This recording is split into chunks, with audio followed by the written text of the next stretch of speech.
Hello and welcome back. Today we are going to be discussing poetry. Poetry is a little bit interesting because a lot of people have different experiences with poetry that kind of filters their understanding and perception of what it is. We see it in movies and we see it in TV shows, and that doesn't necessarily reflect how it is in real life.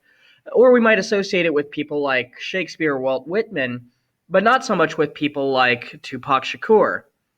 So let's take a look at poetry, and we want to look at three different questions. The first is, what is it? The second is, why do we bother to read it? And the third is, how do we read it? That third question we're going to be going through a little bit at a time outside of this video. So let's focus on those first two questions before we get into the other one. What is poetry? Both poetry and prose, that's things written outside of a poetic form, like books or essays, they use language to entertain or to provoke thought. But while prose focuses on semantics to convey emotion and meaning, poetry doesn't.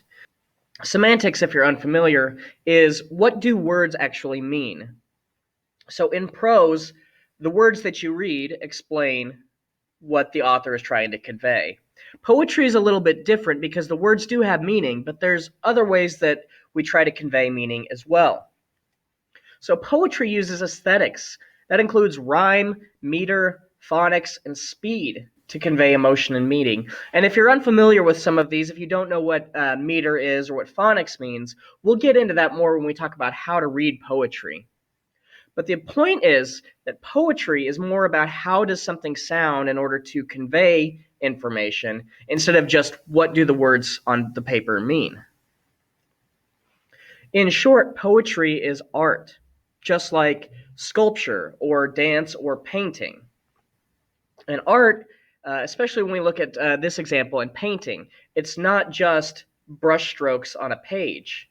It's the use of color and the use of movement and the use of lines to try to convey a feeling and an emotion when you look at it, not just say, there's a town with a starry sky above it. Otherwise, we would just use words. Some things don't get conveyed quite as well if we just use words. Emotion comes through a lot of different ways. But with poetry, there's a lot of different forms.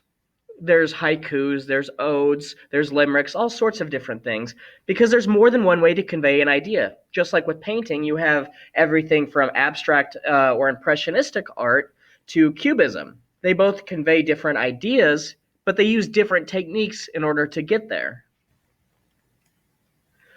So we talked about what poetry is, but why do we use it? Why don't we just say there's a starry sky above the town? Well, because certain concepts and ideas don't convey quite as well in concrete terms. Emotion, especially nebulous things like love, mean different things to different people. If I ask 50 people, what does love mean? I'm going to get 50 different answers. So, how do we come to a complete conclusion that we can all agree on? Well, we have to use more than just words and their meanings to get there. So sometimes talking about a concrete idea can be better demonstrated when it's infused with emotion. For example, I was alive during the September 11th attacks on New York City. And it's fairly easy to tell somebody who wasn't alive then about the planes that flew into the Twin Towers. That's pretty concrete. This is what happened. But it doesn't really convey the feeling of what it was like to sit there and the unknowing. What does this mean? What's going to happen? Who is doing this? Are there more attacks to come? What do we do now? Who's supposed to be in charge? There's all sorts of things that were going on, and we weren't really sure how to deal with any of it. There was so much chaos and confusion. And sometimes poetry or art can help us convey those emotions in ways that simple words can't do. Finally, poetry can be viewed as the midpoint between prose and song. For a lot of human history, especially in the Western canon, their songs were separate from prose and from words.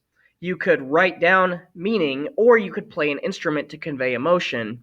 But the idea that you would mix both together, that you would sing on top of a beat or an instrumental track was completely crazy. It was something that people hadn't really done, not until we started getting into the new classical period and opera started becoming very popular. Before that, the most that we had was largely things like Gregorian chant, where you would just chant hymns over a very basic beat. So as we got more and more involved, and as things have progressed, these have mixed more and more. Today we have things like hip hop, which is very obviously a mixture of poetry, especially things like classical blues poetry, mixed over a more developed electronic beat usually. We also have things like country westerns where stories are often told mixed with beats to try to convey the emotion of how it feels.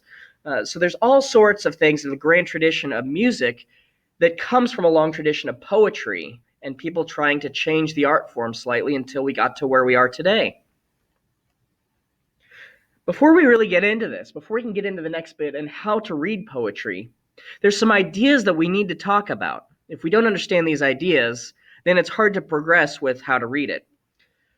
So, one of the ideas we need to know is imagery. This is the use of words to convey a mental image.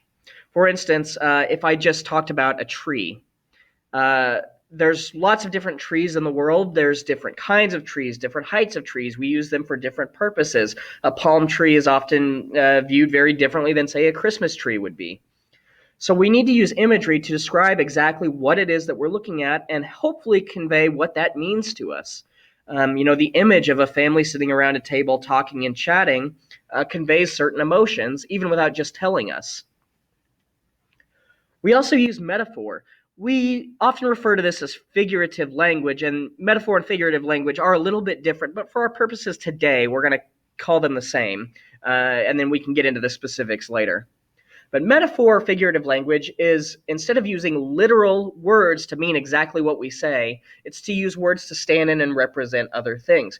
For example, in Walt Whitman's "O Captain, My Captain," a very famous poem, what Whitman compares America to a ship and the president to the captain of a ship. Because when he talks about, say, the assassination of Lincoln, what the poem talks about, it's really, really hard to understand exactly what the assassination of Lincoln meant to the country. But if you think about being on a ship and then the captain has died, and so you're drifting moreless and you don't know where you're going or what's going to happen, or if you're going to crash and sink, or if you will be saved, you don't know what you're supposed to do. That image and that metaphor carries a lot more weight than just saying the president's dead. Stanzas. These are the main building blocks of a poem. They're analogous to a verse in a song or a paragraph in a book. We have couplets. These are two lines of verse, sometimes linked by a rhyme or meter. We often refer to these as rhyming couplets, or just in this case, we would say couplets if they don't rhyme but they match meter. Quatrains, which is a stanza of 4 lines, often using an interlaced A-B rhyme scheme. Roses are red, violets are blue, sugar is sweet, and so are you. That's an example, and we'll talk more about rhyme schemes later. But we want to keep this in mind because if you look at song lyrics often use quatrain styles of writing to convey their music. We have allusions, which is an unexplained reference. An example of this would be Elton John's "Candle in the Wind." He constantly refers to Norma Jean in there. Which is a reference that you might not understand unless you are aware that Norma Jean was Marilyn Monroe's real name. So if you're aware of that, then the song takes on new meaning, and you can see how he's comparing Marilyn Monroe, who died early, to Princess Diana, who also died early. The song makes a lot more sense when you understand that allusion. But he doesn't tell you in the song because he relies on his audience to either know the information or to want to find the information. Poets do this a lot as well. And then lastly, we have synesthesia. So this would be a real or metaphorical mixing of senses, things like blue thoughts or loud colors. We talk about this a lot in just prose, but especially in poetry. The idea that you can mix things to come up with a new concept is really important, and it can give us new things that we don't otherwise see. You can't have, for instance, loud colors logically because colors are visual, they're not auditory.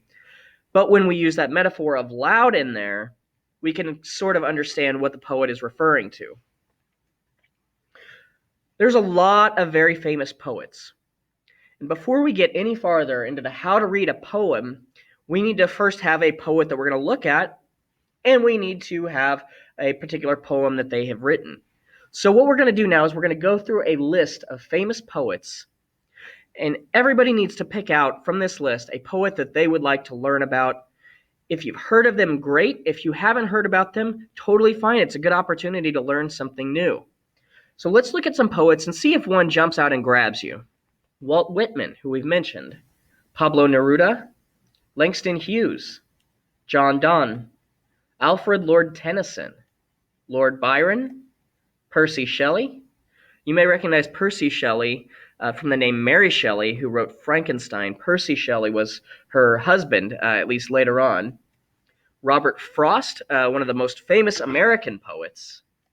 Emily Dickinson, Maya Angelou, William Wordsworth, E. Cummings, John Keats, William Butler Yeats, Thomas Hardy, not the actor, Ralph Waldo Emerson, Dylan Thomas, Henry Wadsworth Longfellow, Elizabeth Barrett Browning, Robert Burns, Carl Sandburg, Henry David Thoreau, Edgar Allan Poe, Sylvia Plath, William Blake, Allen Ginsberg.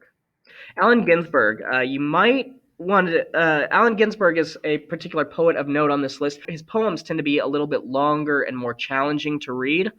So if this is your first foray into poetry, that might be one that you stay away from until you're more comfortable with reading poetry.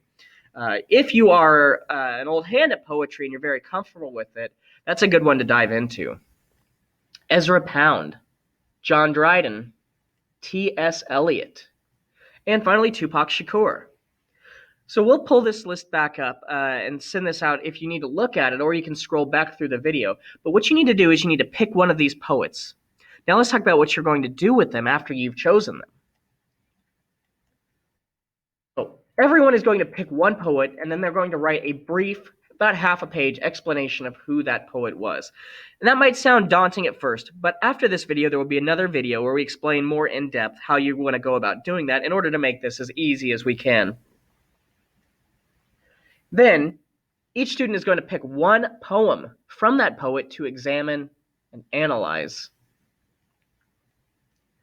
After the analysis is complete, that's going to be this next step when we talk about how to read the poem. Each student is going to read both their explanation of the poet and the poem that they selected in class. The entire project is worth 20 points, so it's a pretty big part of the grade. You get 5 points for the biography, 10 points for the analysis, and 5 points for the reading.